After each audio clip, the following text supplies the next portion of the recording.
閒話幾句先 ，OK？ 你幾時開始曬太陽㗎？好耐啦，好多年，大少少，起碼超過10年。係因為古天樂個影響唔啊？係，你加入我曬仲早過佢啊！我曬應該早過佢，真係，喂，差唔多期啊，差唔多期。佢曬咗好耐啦。佢都係《尋秦記》嗰陣時可以曬噶嘛，佢。咁係咯，佢曬好耐。差唔多啦，我知一個好私底下嘅問題問你，一日曬幾耐啊？幾分鐘啫，一 set 幾分鐘咁啫。哦9分。你喺屋企曬啊？咪出去曬，出去做運動跟住曬。使唔使搽嘢啊？要哦，厚厚㗎我。搽邊隻牌子啊？咁我唔知，我亂用得好雜喎啲油，我好多隻油，因為佢要溝啲色先靚喎。嗯，你個曬同你嗰個運程有冇關係㗎？冇關係，冇真係冇關係講過嘅，冇講過話因為要曬啊、黑啊、熱啊咁樣冇。哦但係曾經有人講過話要去熱帶地方會好啲咯，咁樣就係呢啲，就係咁啫。你而家喺熱帶地方都唔使曬啦，出街都已要經有㗎，唔靚㗎嗰啲色，哦好污糟㗎，嗰啲色好污糟㗎，嗰啲色哦得嚟 OK 好污糟。哦，原來你對美學都有你自己一個好嚴謹嘅要求嘅。OK。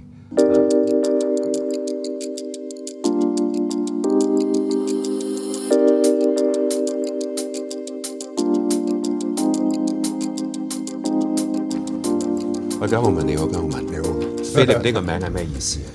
Philip 呢個名係讀書嗰陣時嚇改定嘅，因為入咗一間學校一定要改個哦以前叫姓名啊嘛，係啊，我知啊。英文名咁。點解要 Philip 啫？有咁多名？係我一個同學幫我改嘅。我以前我讀寄宿學校，係啊，我知。嗰間寄宿入邊有啲大哥哥咁，不如叫 Philip 啦咁樣樣，跟住一路嗌到而家。係咁即係其實你都冇乜主見㗎。係㗎，唔係嘛？我絕對係冇主見嘅人，好依賴嘅人嚟嘅。我係咩嘢都交俾人哋做，太太啊或者以前啊係公司都係㗎。我冇乜自己主意咩啦，是但啦。你話點啊？你話好咪好咯。你幫我搞好耐之前都係咁。從來都係咁。係冇點樣喎，好鬼依賴。呢個我真係睇唔出喎。係咩？你唔係好中意揸主意嘅咩？你唔係好中意你去嗰度，你去嗰度，其他跟我嚟嗰啲人嘅咩？梗唔係啦，絕對唔係。啊！你唔係做過班長啊？我做過班長，做過風紀 Head Prefect 嗰啲，係咯，去交通安全隊啊，係咯係咯 leader 啊嗰啲，係咯。咁所以喺呢個角度去睇咧，你個夢想曾經有冇加入過警隊啊，或者制服？有係咯，好想加入嗰陣時係。係咯。我係考咗 cadet school 嘅，收尾之後冇去到咁解啫嘛。點解啫？點解啊？嗰陣時講翻上嚟又好似驚驚地，又唔知啲人講下咁又冇去，定係咧好多原因嘅嗰陣時。去考嗰陣時都已經係好阿支阿佐咁先去嘅，去到係啊，覺得又好似同埋嗰陣時啊，係咪唔記得咗去咧？我連考車牌都唔記得嘅，考車牌唔記得要重排一次嘅咁樣。咁係代表咩咧？即係代表姜浩文係一個好 lay back 嘅人啦，即係冇乜所謂嘅人啦。冇乜所謂嘅，咁即使我係好隨便。咁即使係一個冇乜壓力嘅人喎。但係自己俾自己嘅壓力又會多嘅喎，即係譬如做嘢啊，喂人哋講下，咁我又好上心嘅喎。我知，但係我喺度諗緊，叫做你咁容易話為嘅話，喺呢個圈裏邊你都幾麻煩嘅喎，咁樣。即係點啊？啲女仔埋你都幾麻煩嘅喎。咁易話為又冇喎，即係以前冇呢種嘢喎，冇啊，以前都冇乜嘅，真係係咩？我係冇乜呢一種嘅吸引力嘅。哦，你謙啫，真係係要自己去追啊，追到氣咳咁嘅。你細個嘅時候，你讀書嘅時候，你有個夢想㗎係咪？即係你真係諗過即係加入紀律部隊㗎嘛係嘛？其實我都有好多志願嘅，咁嗰啲好似好難啊嘛，醫生係咩嗰啲好難。而好似警察易啲喎，嗰陣時中三就可以點樣咯喎，6年班就可以入 cadet school 咯喎，咁樣嗰陣時。唔係因為我覺得你係一個幾有規律嘅人啊，同埋好想人哋守規矩嘅人嚟㗎嘛。之後，年紀大咗就有呢一種嘢啦。唔係你裏邊有呢一種嘢，只不過佢就係話當自己嘅信心大咗嘅時候咧，你就會將佢行使出嚟啫。有好多説話我哋以前唔敢講，而家夠膽講㗎係咪啊，姜浩文？係咪咧？你唔覺得咩？有好多嘅睇法啊！我哋以前唔夠膽講嘅，而家夠膽講嘅。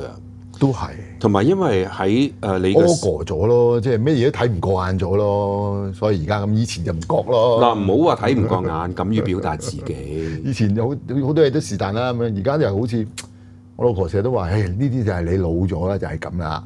唔係阿伯你就係咁，梗係唔係啦。當一個人對自己嘅角色嘅、對自己嘅定位開始肯定嘅時候咧，個表達能力真係比較會直率㗎。即係譬如好似以前你冇咁容易同人 say no 嘅，而家你容易 say no 啲嘅。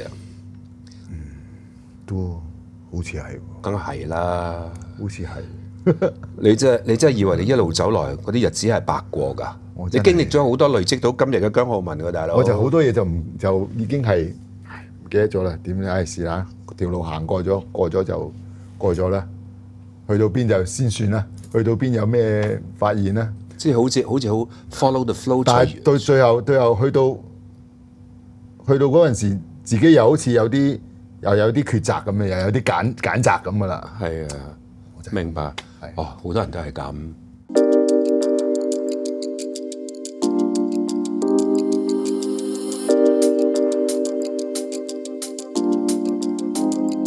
你中意跑步？中意跑步係最簡單嘅，因為運動嚟講。你話簡單，有人覺得沉悶，有人好憎跑步㗎。係，我好多朋友都係唔中意跑步。係啊，一定要戴耳機。我跑步又唔戴耳機啦。係啊，就咁着對鞋波褲咁咪去跑啦。好簡單，我覺得我住嗰度又係好方便跑步啊嘛。我想問你咧，如果你將人生比喻一段長跑咧，你呢一刻跑到去邊一個位，而呢個位嘅兩旁嘅風光係點㗎？都係跑。你喺斜路啊、落斜啊，抑或喺平地啊，兩旁嘅風光有山有水啊，抑或廢墟啊，抑或繁華嘅都市啊？我諗係樹林咯，即係好多附近有啲雜草咁樣咯，但唔係斜坡嘅，都係平路嘅。就好靜咯。哦，兩旁嘅風光好靜咯，好幽靜咯，好幽靜我就繼續跑咯。繼續跑即係好似一個人都係孤獨跑咁樣樣咯。哦，冇乜雜念咁樣。咁你想你跑去邊啊？想像我想跑出呢個樹林咯，但係個樹林好大，我跑幾都跑唔完，跑咗好耐。你想跑出呢個樹林？我想跑出呢個樹林，去睇其他嘅嘢咁咯。會唔會除咗呢個樹林，會有其他嘢咧？咁樣樣即係出到去咁樣。我而家就係咁樣諗。仍然有火啊！仲有火，仍然有。我真係仲有火㗎。我明睇得到嘅，睇到你一身嘅膚色就知㗎啦。牛仔褲對於你嚟講嘅意義係咩？我着牛仔褲係好少洗嘅，我唔洗牛仔褲嘅，最多都係攞上嚟曬下嘅，方便咯。牛仔褲係襯乜嘢都得咯。去出席場合又得，褸件西裝啊，上去又得，咁簡單又得咁樣。我覺得就係咁。你幾多條牛仔褲啊？好多。好多牛仔褲。你基於乜嘢嘅標準去揀牛仔褲㗎？嗰排興着啲乜嘢咯？即係我有成日碌電話咁睇，咦呢排啲佢哋着得咁樣好闊腳，又好似好啲喎，窄腳又好似冇乜人着咯喎，咁樣我係咁樣睇，跟住自己着得好唔好睇先咁樣樣，係咯。好似而家啲 T 恤又有興 box 喎，又點點，我自己啱唔啱咧？我唔係好啱喎，試唔到衫我又唔着。知你好多牛仔褲㗎。係啊。牛仔褲對於你嚟講係好隨意啦。係隨意。好有性格啦。好有活力啦，配合度好高啦，駕馭起上嚟嘅時候咧，容易啦駕馭，又容易啦，亦都係一種親和力啦，真係幾好嗬！真係親和力，係啊，牛仔褲冇殺傷力噶嘛？你唔覺得一着牛仔褲嘅人咧，你唔會覺得佢有距離噶嘛？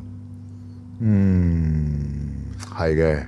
一個嚴肅嘅人唔會着牛仔褲噶嘛？係嘅咩？你唔覺嘅咩？咁啊係，唔係人都着到牛仔褲㗎。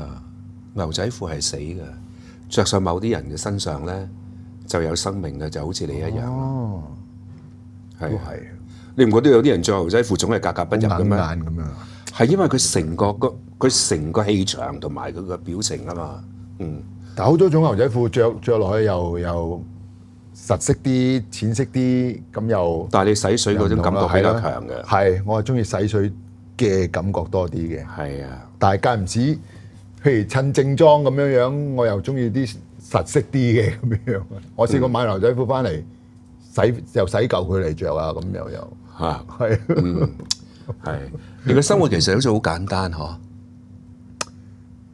簡單啊！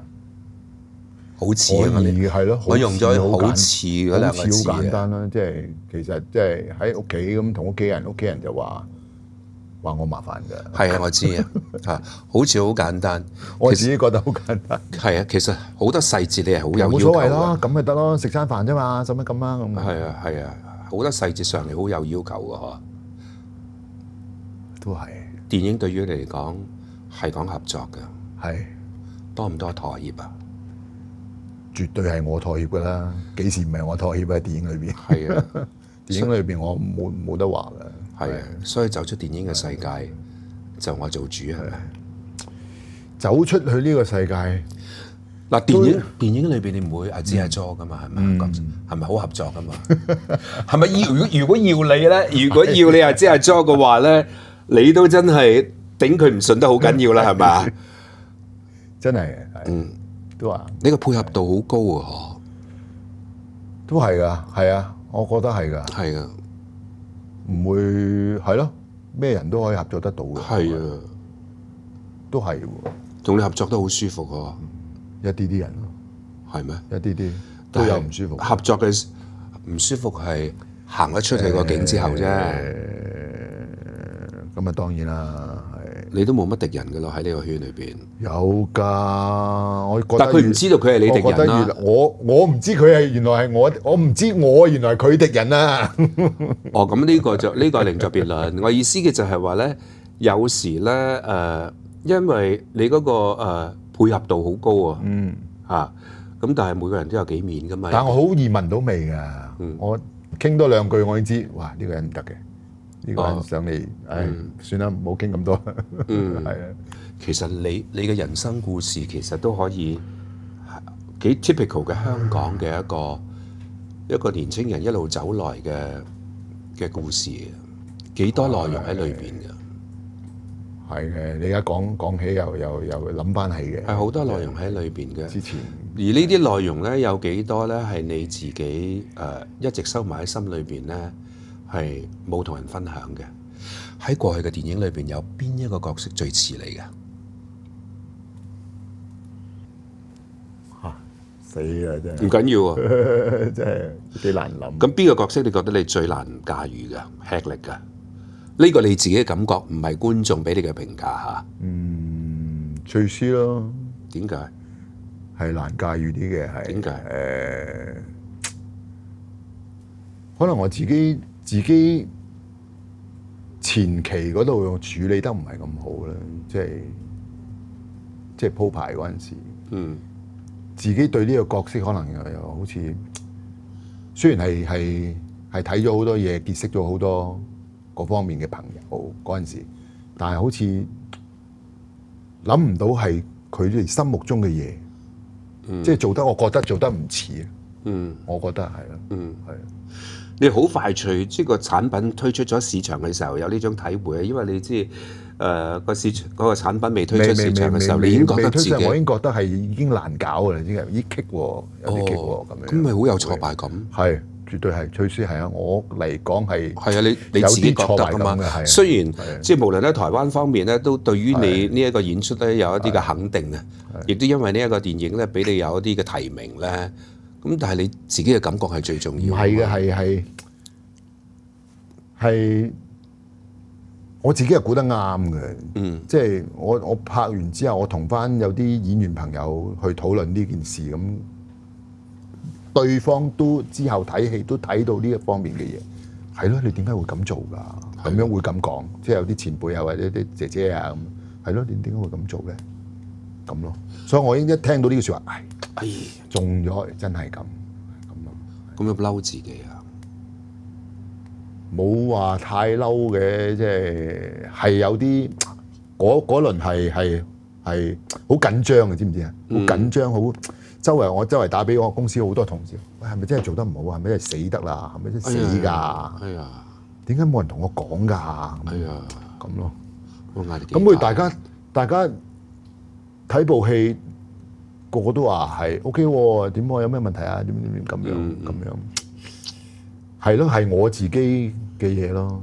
同埋有啲朋友睇過之後會同我咁講，即係我哋行內嘅朋友同我咁講一句咁嘅説話，我都知係。如果我聽唔到呢句説話，可能冇嘢啦，算啦，可能真係太主觀啫。但係人哋真係睇到呢件事啊嘛，所以我覺得我係每個人捉錯咗用神。每個人嘅説法都唔同嘅，咁但係就話喺你自己角度去睇，呢個係咪對於你喺事業上你自己俾自己一個打擊啊？即係個信心上嘅打擊。嗰排係嘅。要好耐，我有一輪時間係好怕人哋提啲趣事嘅，好怕一提我。又係咪一種挫敗感啊？有啲好似有啲失敗咁，有啲唔係失敗，有啲唔中意，挫敗啫。有啲唔中意係唔好睇咧。個個都話佢越話好睇，我就好睇，即係咁咯，即係硬好睇啦。人生你做得好好喎，好成功啊！你嗰個角色我就哇仲辛苦。係啊。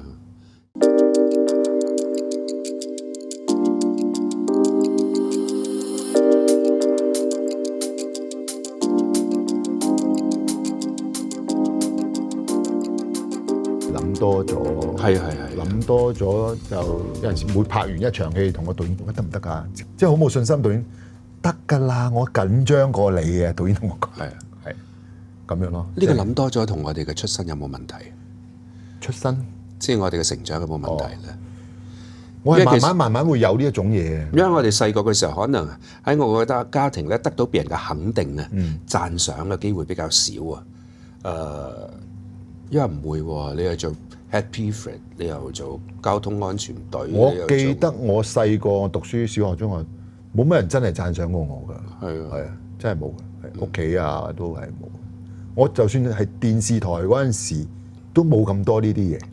係咯，即係唔好話自唔自卑，即係話個人出身都唔同嘛，個個屋企都係唔同㗎啦。係啊。咁我屋企而家雖然係僆仔嗰陣時係複雜啲，而家幾開心啊，幾兄弟姊妹。你覺得你自己硬唔硬淨啊？都硬淨㗎，我硬淨嘅。我有乜嘢係，我會好易講咗出嚟，或者有件事發生咗之後，我唔會再擺喺心度。咁樣咯。譬如嬲人，我唔會太嬲嘅。係佢點得罪我都好啦，我都係打返電話俾佢。可能我朋友少啊，冇又少一個食飯啦，搞咩啊？咁樣我會咁樣。係啊，你唔係嬲我咩？我好多嘢都係睇環境嘅啫，睇環境嚟判斷嗰件事點，或者係自己點做咁。有陣時做啲我自己做翻啲嘢，我都覺得好矛盾。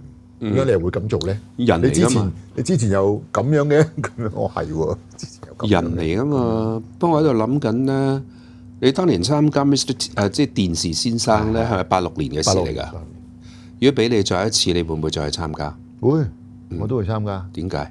會。如果俾我再一次，我會再認真啲去參加。唔認真。嗰陣時唔係咁認真嘅。我記得嗰陣時係好錯摸先去嘅。年青㗎嘛，如果冇人鼓勵同你一齊去，你會唔會參加？其實係我撩人哋去參加咁係啊！我撩啊李子琪啊嘛，我撩啊李子琪喎，一人攞架傻瓜機落去聯合道公園，你幫我影，佢幫我影，跟住喂快啲交填，喺嗰啲公園嗰度填完，喂即刻衝翻上廣播道咁交㗎。咩吸引到你要參加呢一個電視先生？因為我一路都想，以前我一路都參加之前我都係做緊臨時演員嘅，做緊啲特約，我係中意呢一行嘅嘢咯。好細個覺得好奇怪，咦，得意喎！點解俾人拍戲啊？點係啊！細個就中意去睇人拍戲啊，揾人簽名啊咁。你第一個揾簽名嘅係邊個？石鬼咯，譚榮傑咯。佢喺我屋企樓下拍《三兄弟》啊嘛，嗰陣時有個電視劇麗的電視。你中意揾人簽名嘅？我見到佢跟住又揾個劉家傑簽名啦。劉家傑拍架車喺我學校附近，唔知搞咩喎？簽名。好單純啊，幾開心喎！呢啲日子係嗰陣時係單純嘅，係開心嘅喎，係嘛？咁但係你參加嘅時候有冇期望㗎？冇，咁啊真係冇，真係冇諗過係去玩下算㗎咯喎。即係嗰陣時我諗過係，咦？點都有張藝員合約啩，就算摟咗到嗰班人都可以簽埋，都可以入到行噶嘛，咁咪得咯。我係咁諗噶，冇話諗攞咩名次啊咁樣。咁但係你真係可以即係其實你都有名次噶嘛？喺呢一個比賽裏邊，你入咗場之後就會有期望噶嘛？都冇期望。喺電視台嗰頭10年10幾年係冇乜期望。因為後生啊，係啊，可能係，因為廿零歲想做啲乜嘢，就算一路喺 ATV，啲人話過檔，話點去 TVB 啊、安德尊啊、安排我哋話走啊，我都冇嗰個動力啊！喺呢度咁舒服，做咩走啫？係啊，又爆鬚又剩，唔好走啦！係啊，所以一路都冇過 TVB 又冇人揾過我，從來係啊，咁咯，覺得穩穩陣陣就得啦，係啊，冇乜野心。或者喺你一路咁走來嘅時候，邊個階段你覺得唔穩陣㗎？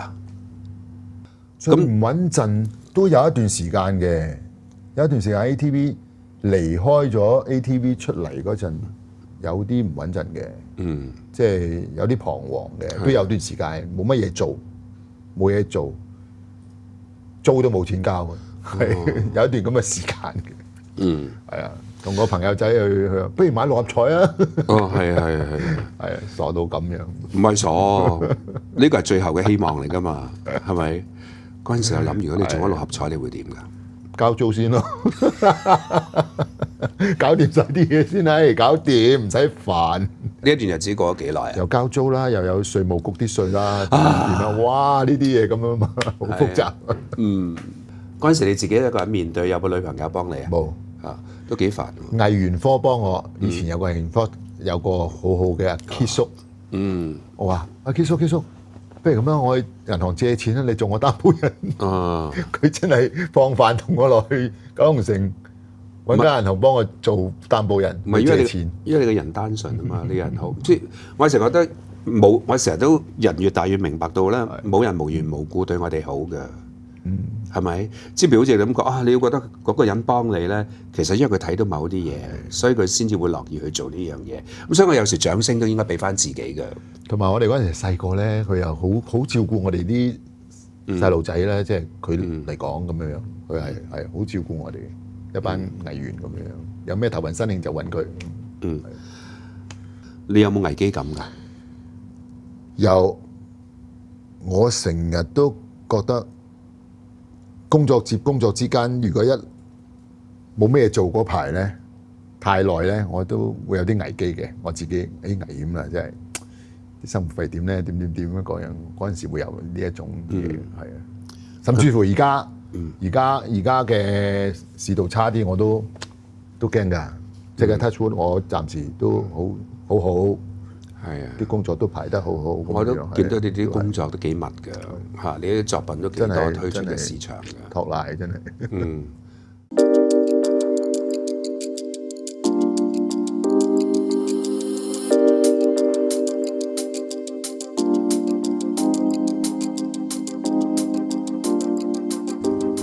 即係焦慮關焦慮嘅啫，有時我哋都會用一啲行為咧去。嗰啲危機感，你用乜嘢去即係去平衡你嘅危機感咧？儲蓄啊，使少啲啊，做生意啊，冇識諗呢啲嘢。係我而家咩嘢都交晒俾我老婆去處理呢啲嘢。哦，因為你唔係唔識諗呢樣嘢，係因為有人幫你諗。係，我就話即係話問晒佢，喂問水點樣屋企而家咩環境？咁我老婆咧。因為佢見我成日都好似好緊張咁啊，佢咩都又瞞住我啊，唔話俾我聽啊。佢報喜不報憂嘅。係啦，佢之後同佢，我冇話俾你聽啫。舊年啊，嗰段時間都幾蚊啊，佢會咁講啊，你唔同我講，我譬如同你講啦，同你講你又嘈亂巴閉。我有時咁講，我有時候真係覺得呢啲位係幾有趣啊。咁我問。如果你選擇唔講俾我聽，你往後都唔好講俾我聽啦。你講俾我聽嘅時候，我又覺得嗰段日子我真係委屈咗你喎。但係之後跟住我覺得幾叻喎，我又搞掂翻啊嘛。我應該搞掂翻你先至唔出聲啫。佢就係啦，今年好好多，舊年啊幾鬼驚啊。哦，即使你都要交數嘅，你都要追數嘅，你自己對自己有要求嘅。係啊。OK。好喎。不過其實咧。你初入行嘅時候咧，娛樂圈咧，即係大家要去知道一個演員或者一個藝人或者一個星佢嘅背景或者佢嘅行藏啊等等咧，都要靠一啲指定或者較少嘅媒體去報導啊。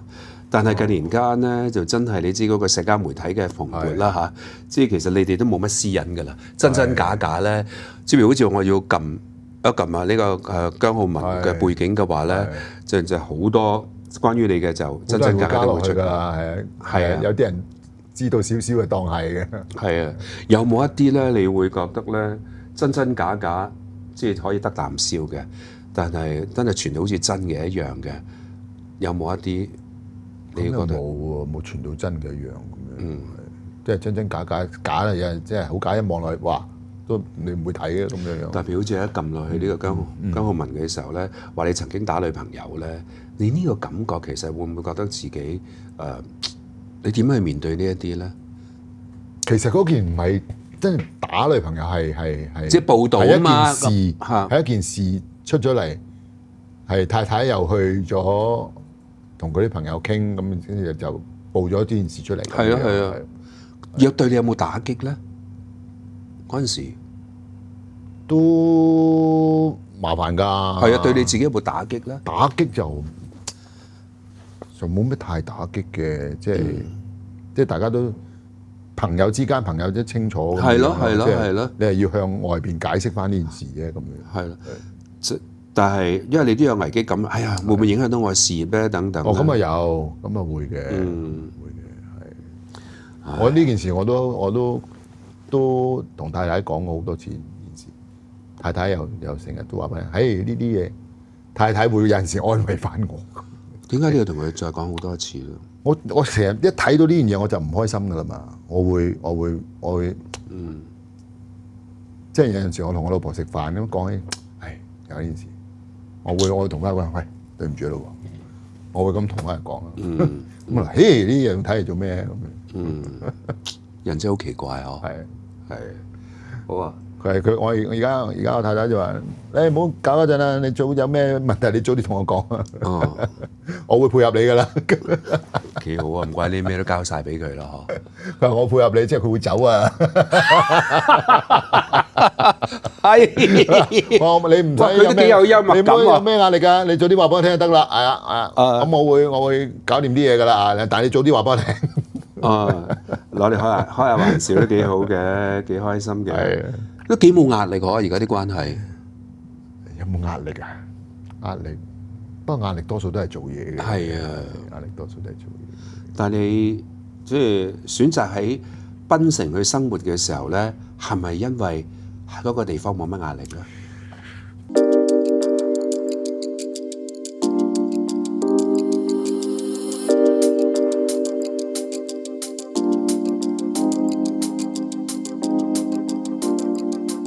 檳城係因為多朋友，好多馬來西亞嘅朋友啊。咁其實揀檳城係好錯摸嘅旅行咁揀嘅。好似有一次揀去越南，咁越南唔知因為機票定乜嘢地方就改咗嚟檳城。咁初初我以為檳城好細，因為好多年前講翻20-30年前，我去檳城拍過一次戲。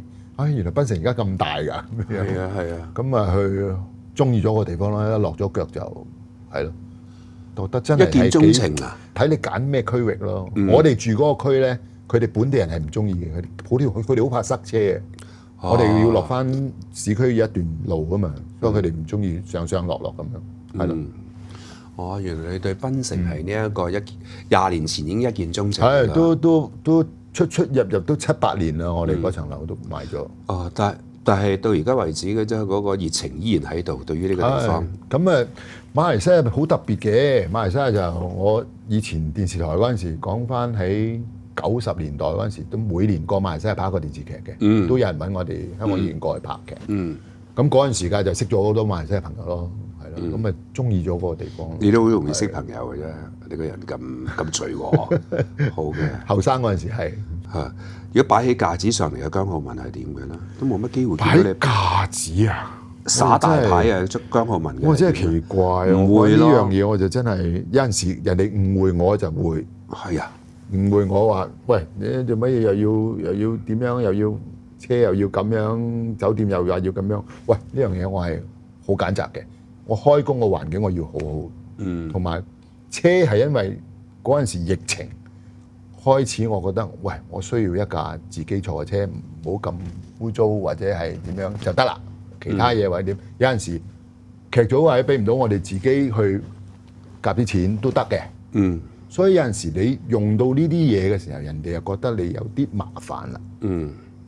我唔知呢樣係咪話你發晒一大牌啦咁樣。咁我覺得呢樣嘢係 OK 啊，我又唔係要啲乜嘢，係咪？難唔難要到自己要嘅嘢咧？公司同我配合到嘅，公司同我唔會話難嘅，唔會話難搞嘅。咁我都講咗話，真係搞唔掂，咪大家睇下點樣計數咯。其實因為我覺得你頭先講嘅就話如果我要拍戲嘅時候去外地嘅話，你對於嗰個居住嘅環境啊、酒店啊各方面你都有要求。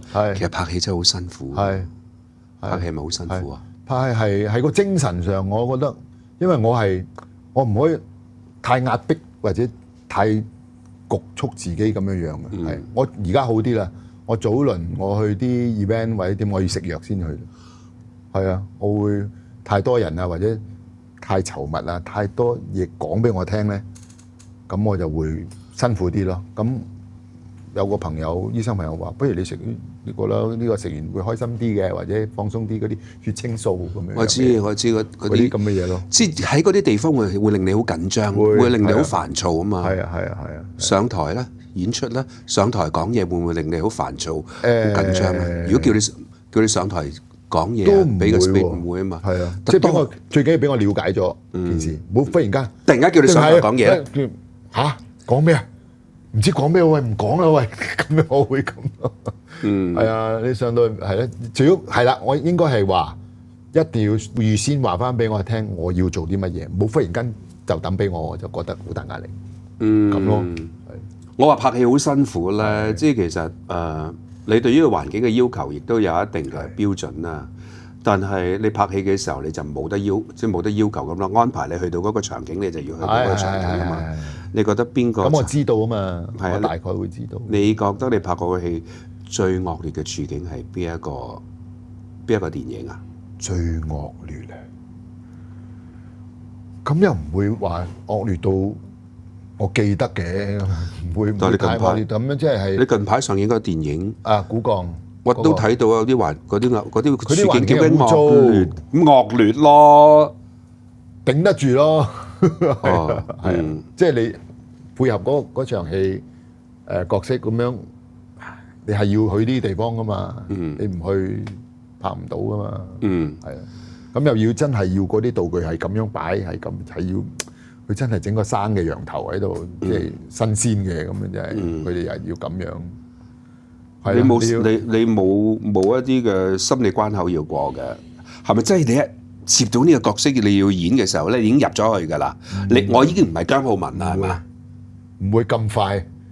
我接嗰陣時，我係因為點解會接咧？呢班嘅製作人係我對上一部戲嘅製作人，friend 嘅。因為叫幾得意喎呢個角色，唔係呢部嗰啲咁嘅題材。係咯，過嚟玩2日啦咁樣嘅，我諗住係咁樣。你話嚟玩2日？我話係過嚟，喂，俾個角色我過嚟玩2日咁樣嘅。我又中意過去拍戲咁樣。使咩唔係啊？佢話我預咗你嘅，你做嗰個降頭師。我嚇咁樣咯。我話點搞啊？但喺馬來西亞即係嗰方面都幾多呢一類型嘅即係傳說又好，東南亞多噶嘛。我細個已經聽好多呢啲嘢。咁咪係咯，聽婆婆講啊嗰啲鄉村嘅落降啊、飛降啊嗰啲。你做咗幾多功課啊？要做呢個？其實佢哋去做功課，佢哋去做 research 嗰陣時係我要求我帶埋我去啦，咁我去見下啦，睇下啲嘢點樣搞啦。最令你意料之外嘅、觸目驚心嘅、喜出望外嘅有冇啊？俾我喜出望外一樣嘢，原來降頭師係真係冇乜嘢嘅。降頭師俾我嘅印象好似中醫師咁。哦，使唔使開藥㗎？佢都係幫人哋醫下病啊！你屋企有咩問題啊？我幫你搞。又練一大輪咁樣，俾啲嘢符水佢哋翻去飲啊，或者點樣？如果你未做呢個角色之前，你對於呢一方面嘅認識就真係好係幾恐怖嘅。即係以前我哋去東南亞登台都係好小心嘅，去過啲地方飲過杯水，唔好搞啦，唔好飲啦。係啦，去個地方，喂，睇下有冇頭髮跌喺度。哦，真係嘅，都係特別小心嘅。所以以前都有呢一種概念喺度。後生仔嗰陣時。咁但係你認識咗之後咧，就係因為你拍有好有壞咯，即係師傅都有同我哋講，睇你點樣去處理呢單嘢啫嘛。即係你會害人都得㗎，同埋原來係你唔係真係落你降頭，你一定中嘅，唔會一定中。如果你睇你即係時運高時運低咁樣，你嗰排係真係好硬淨嘅，好陽光嘅，好正氣、好正義感嘅，你係好難會中到呢樣嘢。所以你一定要充滿陽光氣息咁擺喺度喎，係嘛？我而家知道點解你一定要充滿陽光氣息啦。係啦，即係部分 case 係咁啫。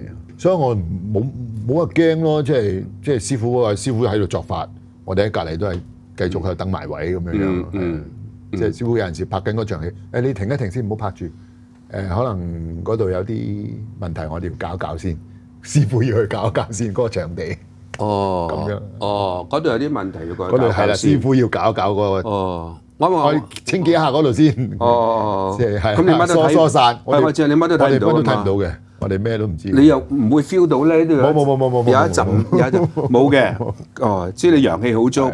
大家都陽氣都好足，成箍人都，即係有啲人都會好驚青嘅。你聽下最恐怖嘅經歷咩？當時會好驚咯，跟住好快我又唔記得咗。你叫我講翻啲鬼故出嚟，我唔識講。拍唔拍黑啊？拍黑。我去親住酒店，我都要開電視開燈嘅。瞓覺都要開嘅。瞓覺都要開。拍黑。係啊，而家好啲啦。即係個人越大咗咧，可能定咗一啲。我以前再後生啲嗰陣時，真係要人哋喺我個房度，你哋等我瞓咗覺先好走，你哋喺度玩啤牌咁樣㗎。哦，係啦，我會咁樣咯。少少動靜都胡思亂想咁嗰啲咧。哦，以前後生嗰陣時會咁，而家唔會啦。而家就而家可以熄燈瞓覺嘛？唔可以，即係暗啲燈咯，可以暗啲燈，唔可以熄燈。可以慢慢，我會住慣咗嗰間你可唔可以酒店？你可唔可以有一個空間裏邊伸手不見五指㗎？我諗唔可以喎，係我要熟悉咗嗰間房咁就得啦。熟悉咗咁樣咁，我咪可以安心啲瞓覺。哦，所以好麻煩，去親外地拍戲喺嗰間酒店瞓，我起碼要住翻4-5日啦，咁樣樣先至適應到嗰度。如果一去到又第日有早班啦，咁咪死嘅。使唔使敲門㗎你？入去之前，我又間唔時敲嘅。係啊，我間唔時，間唔時記得我敲。我有啲同事就因為每一次都係同事同我入去，佢哋一定會幫我敲門。哦，OK。但係你又唔係好咁，其實唔係敲門噶嘛。其實你敲門，原來我聽翻嚟嗰啲，你敲門係你係叫佢行開咁樣。你唔係唔該借名我入嚟住，係佢霸緊你呢度地方，係佢騷擾緊你。你敲門係叫佢走啊，係咁樣意思。我就唔知嘅，我係禮貌嘅啫。係啦，即係禮貌咯。我係禮貌嘅啫嚇。但係我頭先即係一個大男人咧，幾有趣嘅嗬。即係你唔可，即係唔係每個人要開住電視細細聲聽到，咁有時太攰咧，好暗暗沉沉，不如熄咗佢。但係要開燈。係你個想像力好豐富，可能係。你瞓覺有冇問題啊？有冇失眠㗎？你幾時開始有失眠嘅問題啊？好耐，好近呢7-8年都有，係好難先瞓得舒服。係因為心理壓力。屋企都係，喺屋企都係。太多憂慮啊！諗太多嘢啦，可能而家可能工作啊，或者係咩啊，好多嘢會諗，同埋電話睇得多可能。睇咩？好多嘢睇嘅，即係好多嘢要睇翻上映又上成點啊，跟住啲人會點啊？而家啲人點睇緊我啊？唉，雖然唔理啫，話個啖笑啫，但係都要睇噶嘛。係啊，好難放鬆啊生活。好彩好難放鬆真係。好彩你真係選擇檳城呵。咁我呢度又掉唔低嘛，我又有啲狗仔喺度啊，又有我老婆媽媽又喺度啊，所以唔可以走得太耐啊嘛。始終都要係翻嚟香港，始終個基地都係香港。你瞓唔着係因為你太多想法啊？胡思亂想咯。即係要諗嘅嘢又諗，唔要諗嘅嘢又都諗咁樣。諗得最多係咩問題啊？工作上嘅嘢咯，所有我諗大約90%都係做工作上嘅嘢。有陣時諗得太多嘢，啲人話想跑步下分散下，我唔得嘅。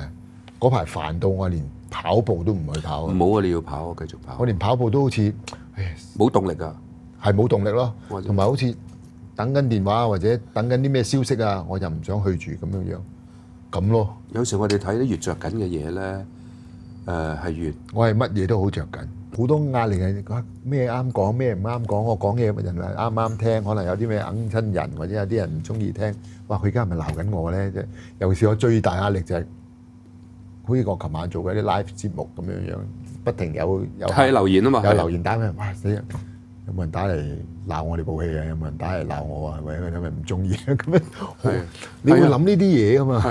唔諗又唔得，好討厭啊！呢種感覺，我又係好討厭，唔係真係好討厭，係真係幾討厭嗬。係啊，其實對嗰件事冇幫助㗎嗬，冇幫助㗎，冇幫助㗎嘛。發生咗啦，係咯。係啊，但係同埋仲有一樣嘢啊嘛，有時一啲人嘅評價嘅就係話佢真係佢只係想。同埋，因為有啲啊大幾，佢為批評而批評㗎嘛，有啲個個都話識，我唔敢，其實就唔識，我唔敢講呢句嘢，係咪先？咁點啊，大佬？嗱，你講你又識嗱，所以你咪講得好啱咯。所以就有時我哋要去清醒喎，姜浩文就係話個個都話識，但呢一句其實背後都已經有個玄機喺度啦。咁你聽嚟做，我同我自己講啊。咁你聽嚟做咩啫？睇嚟做咩啫？有時我哋會奇怪噶嘛。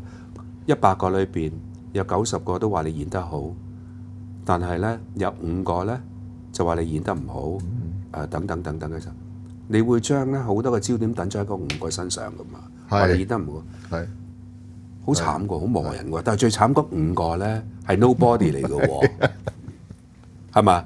點解唔 appreciate 嗰90個咧？嗰90個佢冇收錢嚟喜歡我嘅喎，呢個係佢自己自願喜歡我嘅喎。我又覺得嗰90個係因為好客氣説話嚟到你咁咪慘咯，係咯，咪就係咁咯，咁咪慘咯，好難過咁樣日子。所以人哋讚你嘅嘢都話啊，佢真係客氣。所以人哋鬧你嗰啲，我真係咁衰。所以就係你睇90個，你頭先已經表露咗個真性情嘅就係嗰90個係客氣嘅。咁你又轉一個角度去睇啦，可以容許佢對你客氣，呢個都係一個恩賜嚟嘅。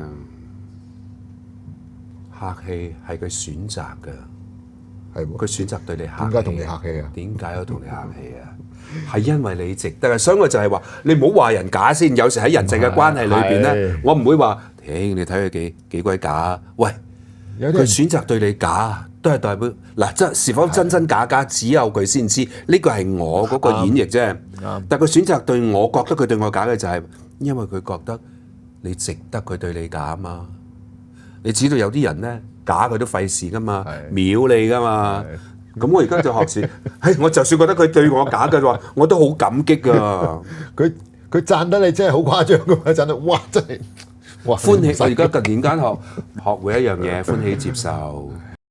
但係有人話咧，人喺呢一個混沌嘅時候啊、迷茫嘅時候啊、不知去向嘅時候咧，佢哋會反而將自己交咗俾神靈、交咗俾宗教或者交咗俾怪力亂神，即係交咗嚇，即係無意中我會咁樣㗎，即係可能係咪屋企咧？屋企嘅關係或者屋企人會咁做啦，又或者係我有陣時會係信咗，即係雖然我都係信，都有呢個信念，但係我會有陣時會無意中依賴咗呢件事，依賴咗咁樣。你有宗教信仰嘅，即係拜下觀音咁樣係咯，即係宗教係應該係有信仰咯，我會信呢樣嘢咯，係咯，即係好似頭先你所講，我係可能會每一日去同觀音傾下偈，講兩句、呻兩句，咁我就舒服啲，會咁樣咯。係啊，我每一日就慣咗係咁樣啦，即係啊。但係會睇下一啲佛經咧，每一日同我太太喺度念嗰個經，會有每一日食早餐之前會睇一次經嘅，都有呢個。有一段時間咧，真係可能壓力大或者點樣煩咧，我連呢啲都冇做，運動又冇做，全哇冧晒落嚟咁。我有試過咧，喺呢最近呢2幾個月又好翻啲啦。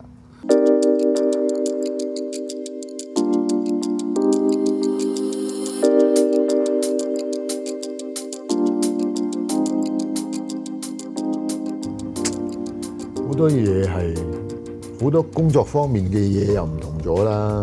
唔係因為點解咧？如果你話你有係咯，因為你話唔同你又拜下觀音啊，你又成咧。因為如果自己嘅心安定唔到咧，日子好難過噶。我諗啦，連我中意跑步嘅我都唔去跑啦。乜嘢都冇做。但個問題嘅就係你係對一個自己有要求嘅人啊嘛。當我哋冇做嘅時候，你又會怪責自己噶嘛，好似喺度浪費緊時間啊嘛。係，絕對係浪費咗好耐。咁咪雙重打擊咯。浪費咗好耐，咪雙重打擊咯。揾唔到嗰個解決嗰個辦法，但係又件事又真係好簡單嘅啫，好易解決嘅，即係佢哋話齋，唔好諗住啦，咩都冇諗啦，照樣生活先啦，食飯先啦。但係問題咧就係我哋嗰個煩惱，亦都係在於我哋好想喺同一時間裏邊解決好多問題嘅。有時我哋會跌咗落呢個陷阱嘅，姜浩文。6點鐘啦，朝頭早，咁我就會嬲自己啦。點解你唔去睇書咧？第一，第二，點解你唔去寫一篇文章咧？亂寫啦嚇。第三個就係話，點解你唔去拉下筋咧？朝頭早6點鐘就後悔，我浪費咗成晚啊！就係坐喺個梳化裏邊咧，好唔開心啊！又喺度，我係咁咯，就係咯，係啊，就係坐喺梳化度，就係唔知做乜。係啊，有陣時我夾硬要出去跑步，跑唔到一陣，翻轉頭我都試過，唔跑啦，翻轉頭再做嗰樣嘢，唔做啦，唔做，食一早餐，忽然間好唔開心，唔食啦，係啊，咁咯，好嚴重啊！我覺得我係，起碼你知道寂寞係乜嘢。迷惘係乜嘢？你係因為你深入咁經歷過。好多時因為咁樣發爛渣，係因為睇完電話啲嘢啊，或者點樣啊，太上心啊，睇完嗰啲嘢我就反台又試過啊，我知唔知咩事喎。係啊，唔知咩事，我總之係嗰段時間我好唔開心，好唔開心，我都唔開心。你唔好要我做其他嘢，唔好叫我讀經，唔好叫我食早餐，唔好食，我唔食，走。唔去跑。跟住會一段時間我就會好翻嘅自動，咁樣咯，好恐怖啊！我覺得恐怖㗎，恐怖㗎，因為傷害嗰個係自己啊嘛。咁與此同時嘅就係，如果我哋同人一齊生活嘅話咧，亦都會令到同一齊生活嘅人好無助啊，我唔知點搞啊！唔好話我為我身邊嘅人先，我要為我自己嘅就係話咁我跑咪跑咯。越亂嘅時候，呢啲係生活裏邊嘅解藥嚟㗎嘛。我哋越亂嘅時候咧，就越要攞翻呢啲解藥出嚟。譬如就話我越亂嘅時候，我抄經又好，我讀一遍心經又好，我真係用心去讀喎，姜浩文。你係諗唔到方法，你去驅使你去做呢樣嘢。你唔係諗唔到方法，係我哋任性，我哋係縱容咗自己咧呢啲負面嘅情緒啊。係啊，負面情緒啊！我係縱容咗我哋嘅負面情緒啊！我哋失去咗做自己情緒主人嗰個權利啊！你唔係好中意揸主意嘅咩？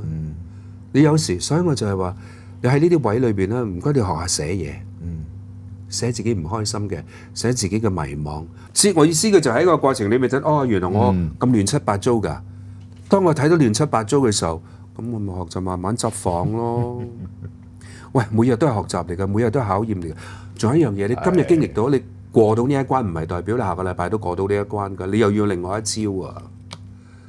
真係要好好處理。你要好好處理嘅，因為人越大嘅時候咧，我哋嘅情緒資源咧係冇年青嘅時候咁多㗎。係啊，再加埋我哋好多慣性啊，好多慣性係好危險㗎。啊，即係一我唔掂嘅時候咧，我就喺度 hea，喺度虛耗，但係其實我心裏邊係想進步。咁偏偏我做嘅嘢同我想嘅嘢咧，係越嚟越行越遠啊！揾一樣嘢你值得嘅去做。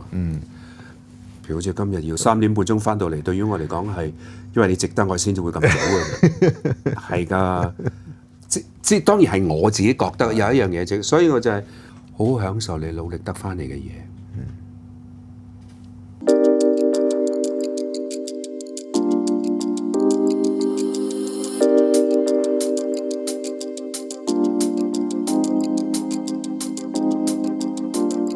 除咗跑步之外，仲有咩中意嘅嘢啊？聽下歌啊，睇下書啊，我正常嘅情況下就會嘅，即係忽然間對啲所有嘅嘢係失去晒興趣咁。但係呢種而家都係呢幾個月好翻啲咯，呢幾個月係早幾個月因為安咩全翻啲嘅。早幾個月因為咩令到你咁啊？唔知咧，好多嘢好多係咪因為你拍咗嗰套片啊？好多嘢係會唔會有啲啊？後遺症。會唔會啊？因為呢啲事情嘅發生係以前都有啊，抑或係因為你拍咗呢個咁可能你咁樣講啊，好似古講啊俾你講下講下又好似係喎，俾人影響咗啊！你係啊，影響咗啲係咪即係你拍咗古講咧思想？嗱，如果你話係嘅話，又有嘢喎。係念多幾次經咯，拜多幾次觀音咯，而家過咗幾個月咯，同佢傾多幾次偈差唔多完，好似精神翻啲咁樣。哦，係咪真係？俾你咁講下，又好似真嘅，你以前有冇呢啲咁嘅狀態啊？冇咁嚴重咯，真係好嚴重啊！真係俾你講講下咧，真係好似又啱晒嗰個期數喎。係啊，多多少少係有一啲負能量喺度，因為有啲嘢咧，我唔可以證實佢冇啊。真係呢2個月、呢3個月到上映開始，個人真係開懷咗，啲工作又順咗好多，係，順好多啲嘢又傾得順咗好多。真係喎，唔通真係？係咪真都唔唔理啦，緊要啦當佢係啊。都唔係都過去咗啊嘛。係而家我真係而家係開心嘅，真係。嚇而家喺呢幾個月真係都仲要我度期嘅，幾感恩啊！係啊，同埋你仲有一樣嘢啊嘛。當你發覺有呢啲咁嘅情緒嘅時候咧，去做多一件好事。係啊，我知啊，我而家係去揾好多好事做。唔係個好事係包括鼓勵別人嘅一句好嘅説話。嚇，呢個我有聽過，係。係啊，個好事係包括嘅就係話，我今日發少一次脾氣啦。個好事亦都係包括嘅就係話咧，我又可以跑多一次步啦。個好事嘅就係我又對自己溫柔啲啦。係啊，都係。係㗎，即係當你頭先所講嘅呢啲經歷嘅時候，即係多多少少因為我接觸咗呢一啲咁嘅負面嘅嘢咧。或多或少都會嘅，真係喎！真係呢個慢慢清晰翻啲，慢慢好翻，心情啊各樣啊開始係。係啊，因為喺嗰種情緒裏邊，嗰種氛圍啊，嗰種氛圍。可能真係呢個時期又好翻啲咧。係咁個市又好咧。係啊。我今日似嚟睇醫生多啲。唔係，我同你傾偈好舒服。唔係我同你傾偈，你都教曉咗我好多嘢嘅。因為其實有好多共鳴噶嘛，因為有時好多嘢嗰啲處境咧，以為自己係經歷緊咧，然後覺得好無助啊。但係原來喺分享嘅過程，原來咧，譬如好似我同咗你講，我真係喺個 sofa 喺度朝頭早6點半嘅，然後朝頭早咁當然，如果你嘅情緒好，點會 hea 啊？點會 enjoy？你一定會好 enjoy。係啊，但係一定好多嘢搞啊。我咪頭先咪都講咗嘅就係話6點半鐘天光。然後再嚟到一鑊嘅就係怪責自己。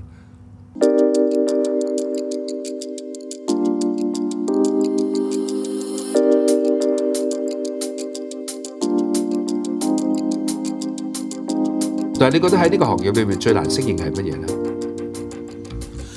最難適應都冇咩難。即係喺呢個行頭裏邊。對於你嚟講，你話去自己去搞製作咁咪兩回事啦。想唔想去自己搞製作？好似你我其中做咗啦，我搞咗啦，即係舊年搞過一部電影。係啊，係嗰個賀歲電影啊嘛，真係好複雜。係人事啊，各樣啊，可能最熟嘅人都幫唔到你。係咯，最熟嘅人原來係你以為佢幫到你嘅人，原來係搞禍你嘅人。咁你點樣處理呢啲情緒咧？冇㗎。反為嗰陣時，我啲情緒冇咁亂喎。雖然部戲出咗嚟，上咗畫，成績唔係咁好。嗰段時間會係辛苦啲咯，唔開心或者係係咁係唔開心，但係你睇翻部戲係有交代嘅喎，投資者滿意嘅喎，所有人係滿意嘅喎，自己，所以我覺得嗰個壓力唔會咁大咯。可能嗰段時間係天時地利人和咁啱揼出嚟，我最唔應該遇到嘅嘢我都遇晒啦。所以我呢部戲我學識咗好多嘢，我跟住又搞第二部。係咯，所以冇咁大壓力咯。雖然係難搞，你睇唔睇到你頭先所講嘅呢一番説話裏邊咧，係好實在、實事求是㗎。即係你好真實咁去分析翻喺嗰個處境裏邊，你點樣去處理自己，去開解自己，去擺自己喺一個合理嘅位嗰度㗎。因為我做緊我識做嘅嘢啊嘛，我覺得嗰件事有我安全㗎嘛，係。雖然係遇到好多困難，每日都有幾萬樣問題你要處理，但係有辦法去處理到㗎嘛。咁咪係咯。咁點解過去早排嗰幾個月會係咁咧？真係唔知做乜嘢，真係鬼上身咁㗎，真係好多嘢係啲嘢傾啲嘢唔成啊！哇，嗰個市嗰個唔係嗰個市嗰個我覺得忽然間你覺得自己喺呢個行頭裏邊係失晒重心咁啊！冇人會去理你啊，好似放棄咗你咁。冇人會去理你啊，冇人幫你啊，係啊，你又話唔到俾人聽你有啲乜嘢頭暈身興啊，總之就係死得啦咁咯。你點樣睇生死啊？而家我就因為我近呢幾年，我近呢好多朋友走咗，忽然間仆咧走咗，好後生嘅又。係。而家覺得唔係咁緊要咯。譬如你俾我大家利是，我聽日行咗去。總之我真係想身邊嘅人要開心咯。呢段時間，我同我太太都成日都係咁講噶。自己去睇定啲位啊，點樣啊，寫定遺囑啊，俾邊個啊？俾佢啊！我有時同佢討論呢樣嘢。你俾小朋友啊？咁點解唔俾家姐啊？家姐要俾多啲佢喎。開始討論呢啲嘢。但係好輕鬆咁去討論。輕鬆咁討論咯，係啦。咁佢話係點樣？當你喺度分析緊或者喺度分配緊呢啲內容嘅時候，咁你係一個好富有嘅人嚟㗎嘛？但係覺得自己做緊嘢係早幾年同今年係好似咩都唔同晒咁樣。忽然間你話難適應就好難適應咁咯，好難適應呢個行頭嘅嘢咯。即係自己睇自己同人睇。問親人喂點解會咁㗎？點話個市唔好啊，梗係會咁㗎啦。我唔想個個都賴個市唔好。我覺得而家好多人都好似不負責任㗎嘛，好似覺得應該係咁㗎啦，因為個市唔好啊嘛。係喎。因為咁咧，你同啲咩人喺埋一齊多啦？有時我哋不自覺咧跌落去咗一啲負面放負嘅人嘅關係裏邊㗎。所以我要好小心揀㗎。唔係好與壞，你唔好誤會啊。我知道係。所以我呢2個月呢我又感覺翻呢啲希望喺度啦。我有個朋友成日同我講㗎，我有個演員朋友佢又係咁。哎呀，我都話你得㗎啦，唔係啊，我 check 過啊，你而家嚟緊咧點啊？喂，唔係喎，你仲哇，你好緊要喎嚟緊，因為佢又學呢啲術數嘅嘢咧，學呢好好笑。佢每一次同我講，我就係俾佢安慰咗我，好緊要。佢話唔會係咁嘅，除非我就算咩生人八字錯咗啲，都唔會錯得咁緊要嘅，咁樣咯。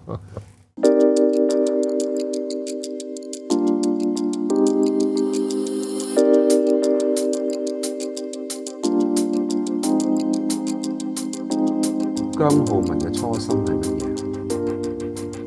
我初心梗係喺呢行繼續咁樣係做我自己想做嘅嘢㗎啦。一直到而家為止，一直到而家都係嘅。你都係做緊你自己想做嘅嘢，呢個唔係好大嘅祝福。同埋咁耐，真係俾我呢個可以做到我職業，唔使我周圍撲做啲乜嘢，已經係好緊要㗎啦！呢行係我嘅興趣，係我嘅職業。係啊，真係滿懷感激嘅，真係。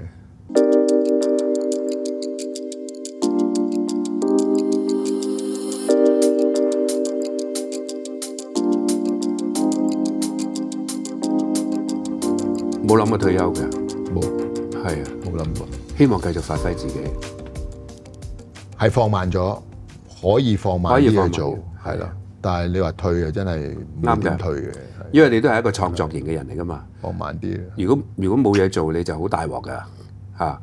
咁啊，係放慢咗，好好享受你嘅生活。中唔中意食嘢啊？食嘢麻麻地啊！生活裏邊你最中意？其實食嘢我係中意嘅。你真係享受我首次。其實好多嘢係因為我局限咗自己唔想食嗰啲嘢，即係咯。其實我係中意食嘢，尤其是甜品。生活有乜嘢令你最開心㗎？做咩令你最開心㗎？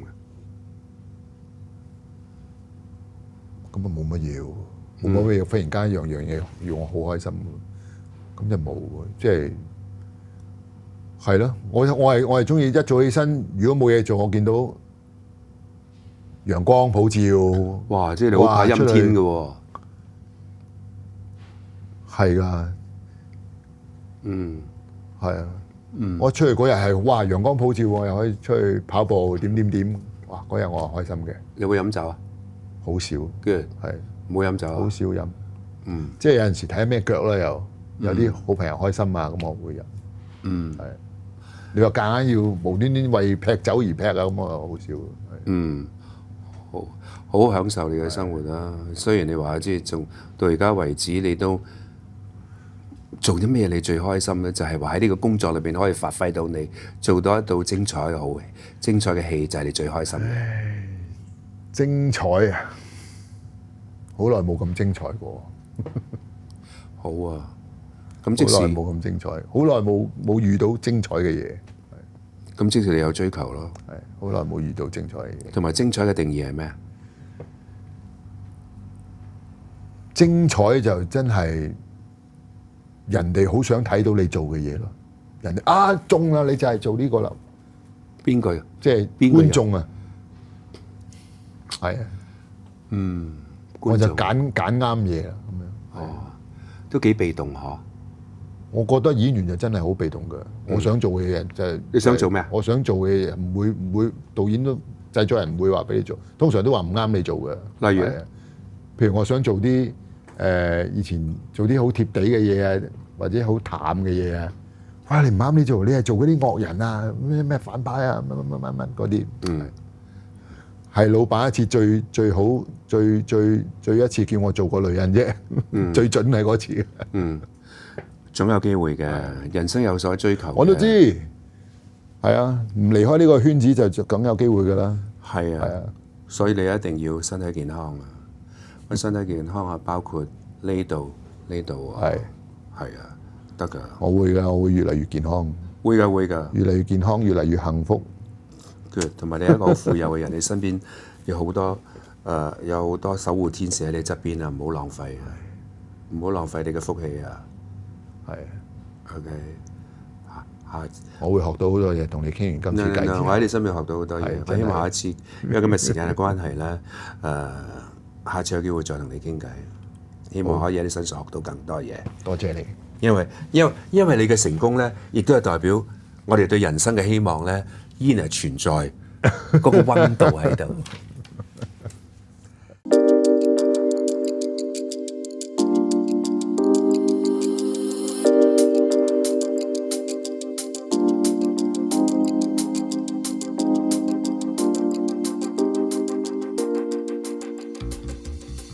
最後一句我想問你，你人生嘅宗旨，你嘅座右銘係乜嘢啊？唔好怕蝕底咯，繼續向前行咯。你最怕自己係乜嘢啊？